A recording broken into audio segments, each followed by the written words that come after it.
getting bad at FSU. Several players have left the program, and now they got to go and face Clemson in a couple weeks. Lord have mercy. Clemson may put up 100 on them boys. But listen, I had to figure out what's going on. I had to dive deep into the program. So I got my guy Smoke from the hot seat, got him onto the Patreon podcast to talk about what the hell's going on with the Florida State program. If you want to get access to the Patreon podcast, link is in the description and in the pinned comments. But here's a clip from that interview. It was a good one. Right. To everybody. He didn't go to Mike Norvell first. He went straight to Twitter. The man's lying. Okay. They get through that. Then people say, listen, when this season gets going, we're going to get to see what Mike Norvell brings to Florida State. And on the field, the product hasn't been great. You play Miami, and you guys play Miami. Your guys got beat down. Yeah, they didn't play Miami. They didn't play Miami. I don't know. Yeah, I don't know who played against Miami, but it wasn't Florida State. It wasn't Florida State. I feel you on that because. And then you see players now leaving and transferring. You see there was an incident where one player said that Mike Norvell wasn't taking the COVID situation serious.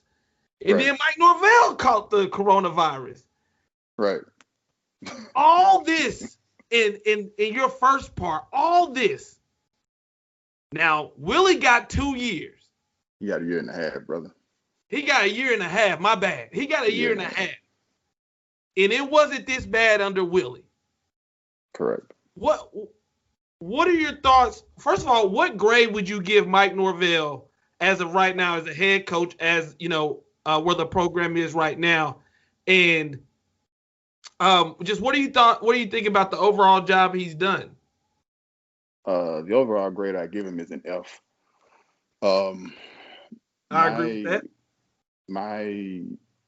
My opinion about what he's done is he's done very little to nothing. He shouldn't have been hired, and that's not me trashing him. That's me simply saying that you don't go firing a man a year and a half into his tenure, paying him $20 million to leave and go hire Mike Norvell. I've been on record saying, I said this on my last show, I said it on previous shows I've had. If we're being honest, Florida State needed two things. They needed a big time coach to bring in leverage. And secondly, they needed a coach who had some level of rebuilding the program on his resume. The reason why they needed a coach who brought leverage is because Florida State is still in caveman dark ages, dark years as it relates to what it takes to be successful. And I'm talking about number of assistants, facilities, things of that nature. They aren't bad, but they definitely aren't up to par with the teams who you see contending for titles, conference titles, and national titles year after year after year. Meaning that if you're going to have a conversation to bring in a new coach, he's going to be able to tell you, if you want me, if you want my services, this is what I'm going to need in return. Florida State is going to have to ante up. They're going to have to give him what he wants. Well, Florida State didn't do that because, like I said the other day, Mike Norvell needed Florida State way more than Florida State needed Mike Norvell. Fact of the matter is, Florida State had conversations with big-time coaches, and they whiffed on each and every last one of them because they don't want to fully commit to the program. The second thing is he has to have a resume of building a program because what we found out during the Willie Taggart era, this program was in shambles. What happened with firing Willie Taggart is you created an even bigger firestorm. Things got worse, which is what you expect. That's why you would have to bring in somebody who's going to be really good in the CEO role to get things where they need it. Mike Norvell was not their first option. Mike Norvell wasn't their third option. And this is the product that you see. This is what happens when you swing for the fences and you miss. This is what happened when you have knee-jerk reactions. Every coach needs 3 years. Even if, because this would have been Willie Taggart's third year. Even if in his third year and you want to fire him in his fourth year, great. At least the roster would have been flipped. You would have had some type of stability. Because now, what coaches want to blah. What coach is going to want to come to Florida State knowing that you guys fire coaches in a year and a half? It's not the ideal situation because we all want job security. So, Smoke, if they called you up and they said, "Listen, we're in shambles. We need you to get this. We need you to get this program back right, Smoke. Well, what steps are you taking to get Florida State back into competing for the ACC, or better yet, just to putting a better product on the field?" Well, the first thing I'm doing is getting rid of Mike Norvell and everything that goes along with him. The only coach on that staff that has earned his paycheck is Alex Atkins, and that's the offensive line coach. Everybody else can go. Being that I don't think Florida State is going to go out and get a big time coach, my first choice as a head coach would be Tony Elliott, offensive coordinator from Clemson. He'd be my first option. To run the defense, I go out and I call Corey Raymond, secondary coach, defensive back coach at LSU. The reason being is because I think that would be the perfect marriage. Those two are very good recruiters. Corey Raymond is an elite recruiter and an elite teacher of the defensive back position. If anybody has a conversation about being DBU, you've seen what LSU does on the field as it relates to their defensive backs and what they produce in the NFL. And he knows the lay of the land. He's come into Florida and plucked out top shelf DBs. He can go anywhere.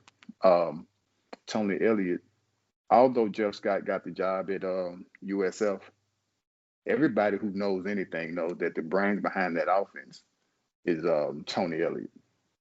And Tony Elliott has worked with two really good quarterbacks over the last few years.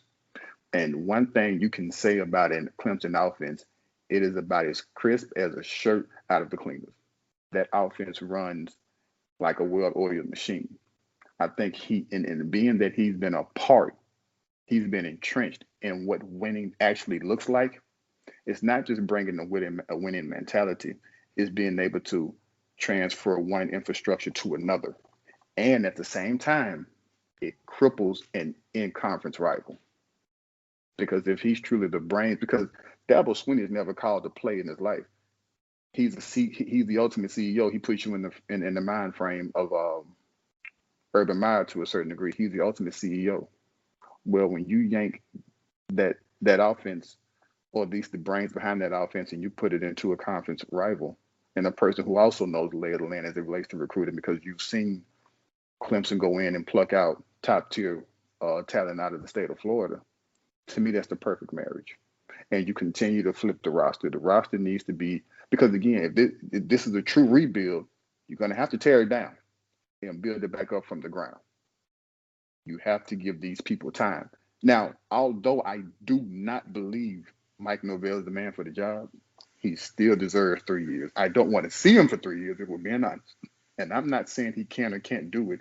I'm telling you, he needs 3 years. I believe that if I would have come in, anybody, that's how I would start it off. You get those two guys, and everything else will take care of itself.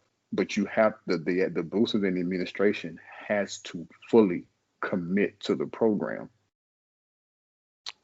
Is there anything positive that you've seen so far this year out of this program?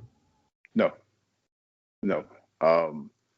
The thing about Mike Norvell when he came to Florida State was they said he's going to bring a lot of structure, he's going to bring a lot of discipline, he was a really good X's and O's guy.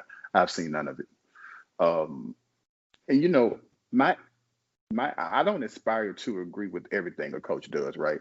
Like we'll get on Twitter and social media and we'll sit here and ridicule the coach for every little thing he does. I don't expect him to be perfect, and I don't expect me to agree with everything he does. I don't think he's done one thing that I agree with. Not one. I don't think I was speaking in hyperbole, but I don't think he's done one thing that I was like, you know what, that was a nice move. Well, he brought in Alex Atkins, right? So when his MO when he got here was he's really good at picking out assistants. So he brought in Alex Atkins. He went out and got a 4-star quarterback from Arizona. So let me scale back. He has done a few things I agree with, but for the most part, his biggest the biggest thing, I'm not just speaking for myself, and I'm speaking for all Florida State fans. Him bringing in Adam Fuller to run their defense was probably the biggest mistake he's made because Adam Fuller has been beyond terrible. Now, he had another defense coordinator in mind, Dan Lanning from Georgia. From what I was told, FSU didn't want to pay him what he wanted. And that makes no sense because why would Dan Lanning leave the confines of Georgia